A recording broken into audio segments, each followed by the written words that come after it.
আজকে আমি আপনাদের সঙ্গে জবা গাছের সম্পূর্ণ যত্ন নিয়ে আলোচনা করব যে জবা গাছকে কেমন রাখলে জবা গাছে এত পরিমাণ ফুল আসতে পারে, তাও এত ছোট গাছে।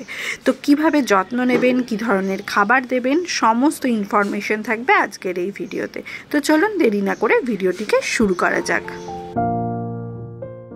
প্রথমেই আসি জবা গাছ কেমন জায়গায় রাখতে হবে। জবা গাছকে এমন জায়গায় রাখুন যাতে টানা রোদ্দুর জবা গাছ পেতে পারে। দিনে অন্তত 6 থেকে 8 ঘন্টা রোদ পাবে এমন জায়গায় জবা গাছকে রাখুন, তাতে জবা গাছে প্রচুর পরিমাণে ফুল আসবে, জবা গাছ সুস্থ থাকবে এবং গ্রোথ হবে সুন্দর। দ্বিতীয়, জবা গাছের জলের প্রয়োজনীয়তা কতটা হয়। জবা গাছ যেহেতু টানা রোদ্দুরে থাকে, তাই জবা গাছে জলের প্রয়োজনীয়তাও বেশি হয় এবং জবা গাছে পাতার সংখ্যা বেশি, ফুল প্রডিউস করার ক্ষমতা বেশি, তাই জন্য জবা গাছে সঠিকভাবে জল দিতে হবে। গোড়া শুকিয়ে গেলেই জল দিতে হবে। বলতে গেলে জবা গাছকে প্রতিদিনই জল দেওয়ার প্রয়োজন হয়ে থাকে। যদি আপনার মাটির সঠিক না হয়, জবা গাছের মাটি সঠিকভাবে না শুকোয়, তাহলে চেক করে তবে জল দেবেন। আবার অতিরিক্ত জল দেওয়া যে কোনো গাছের ক্ষেত্রে ক্ষতিকর, সেটা জবা গাছের ক্ষেত্রেও ক্ষতিকর। তাহলে পাতা হলুদ হয়ে যাবে এবং জবা গাছে সঠিক পরিমাণে ফুল আসবে না। গরম পড়ার শুরুতে আরেকটি কাজ অবশ্যই করতে হবে, সেটা হলো জবা গাছে সফট প্রুনিং করে দেওয়া। দেখেই বুঝতে পারছেন এখানে সফট প্রুনিং করার কারণে প্রচুর কচি পাতা এসছে এবং তার সঙ্গে আপনি চাইলে হার্ড প্রুনিংও করতে পারেন, যেমন এই গাছটিতে করেছি। প্রচুর পরিমাণে ছোট্ট ছোট্ট কচি পাতার আনাগোনা শুরু হয়ে গিয়েছে এবং এই গাছটিতে সফট প্রুন করার সঙ্গে সঙ্গে প্রচুর ডালপালা বেরিয়েছে এবং প্রচুর কুড়ি আসছে। এই জন্য গরমের শুরুতে হার্ড প্রুন বা সফট প্রুন অতি অবশ্যই জবা গাছে করা প্রয়োজনীয়। এবং তার সঙ্গে গরমের শুরুতেই যাদের গাছের রুটস বাউন্ড হয়ে গেছে, অতি অবশ্যই রিপোর্ট করে দিন। নতুন পাত্রে তাকে বসিয়ে দিন, তাতে গাছের হেলথ আরও ভালো হবে। আর যদি রিপোর্ট করার প্রয়োজন না হয়ে থাকে, তাহলে গাছের গোড়ার মাটি কিছুটা খুঁচিয়ে বের করে ড্রাই খাবার দিয়ে তার সঙ্গে নতুন মাটি অ্যাড করে গাছের গোড়ায় সেটি চাপা দিয়ে দিন, তাতে গাছের রেজাল্ট হবে দুর্দান্ত, চোখে পড়ার মতো। রিপোর্ট করাকালীন কী ধরনের ড্রাই খাবারের ব্যবহার করবেন। এই সময় শীতকালীন ঘুম থেকে উঠে আসে জবা গাছ, অর্থাৎ ডরমিনেটেড পিরিয়ড থেকে বেরিয়ে আসে। এই সময় অনুখাদ্য হিসাবে ব্যবহার করুন ডিএপি। টপ অনুযায়ী ব্যবহার করবেন। 8 ইঞ্চির টব হলে 5 থেকে 6টি দানার ব্যবহার করুন এবং 8 ইঞ্চির টব অনুযায়ী আর বাকি যে খাবারগুলির ব্যবহার করবেন সেটা বলি।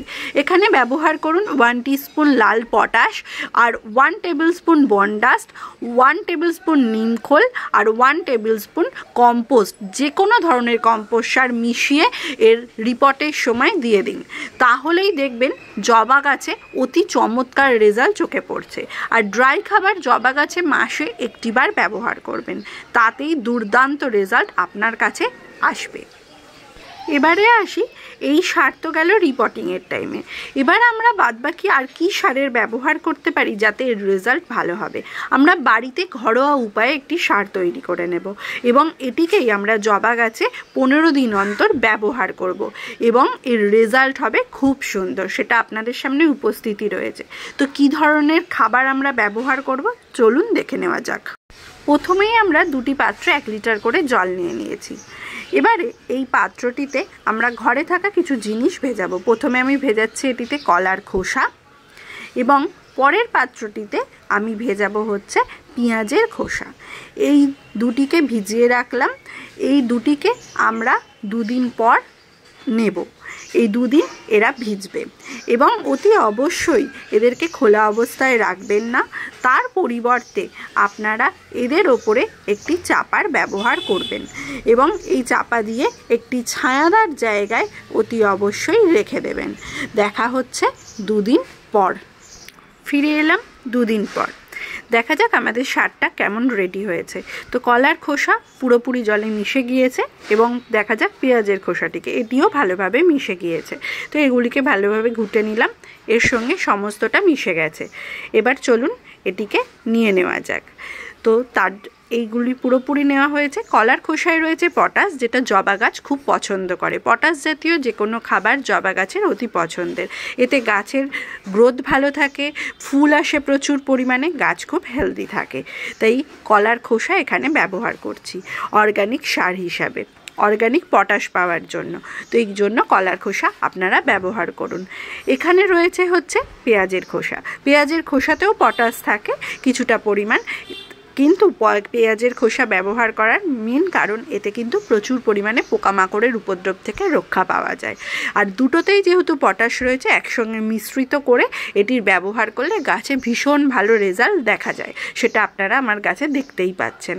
তো এই দুটিকে একসঙ্গে আমরা মিশিয়ে নেব। তার জন্য একটি বালতিতে আমি 2 লিটার জল নিয়ে নিয়েছি, পরিষ্কার জল, কারণ এখানেও রয়েছে 2 লিটার, তাই এই একদম সার ব্যবহার করব না। তার জন্য সম পরিমাণ ফ্রেশ জল নিয়ে নিয়েছি এবং এটিকে ছেঁকে নেওয়ার পর এটিকে একসঙ্গে মিশিয়ে নেব, তাহলেই আমাদের কিন্তু সারটি রেডি হয়ে যাবে।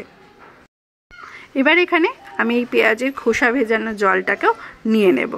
তো সমস্তটাকে নিয়ে নিই এবং নিয়ে নেওয়ার পর যেটা করব, সেখানে এই সারটিকে একসঙ্গে ভালোভাবে জলের সঙ্গে মিশিয়ে নেব এবং তারপর কতটা পরিমাণ কি পরিমাণ আমরা গাছে ব্যবহার করছি সেটা দেখাবো। তো চলুন এই জলটিকে ভালোভাবে একেবারে মিশিয়ে নিই। এই পাত্রটি হলো আমার 8 ইঞ্চির পাত্র। এখানে কচি কচি পাতা বেরোচ্ছে, রিপোর্ট করেছি, আগেও দেখিয়েছি। এখানে আমি সারটির ব্যবহার করছি 200 ml। এই 200 ml সার 8 ইঞ্চির পাত্রে আমি ব্যবহার করলাম। এটি আমার 6 ইঞ্চির পাত্র, এটিতে ব্যবহার করছি 100 ml সার। এই পাত্রটি আমার 10 ইঞ্চির পাত্র, এখানে আমি ব্যবহার করছি 300 ml সার। এবং যে কোনো সার ব্যবহারের ক্ষেত্রে মাটি অবশ্যই শুকনো থাকার প্রয়োজনীয়তা রয়েছে। হ্যাঁ, অর্গানিক সার, এই অর্গানিক সার কম বা বেশি ব্যবহারের ক্ষেত্রে গাছের কোনো ক্ষয়ক্ষতি হওয়ার সম্ভাবনা নেই। তাই আপনারা নিশ্চিন্তে এই অর্গানিক সারের ব্যবহার করতে পারেন। এবং তার সঙ্গে বলবো, এই রোদ্দুর থাকা অবস্থায় এই সারটিকে গাছের পাতায় ভালো করে স্প্রে করে দিন।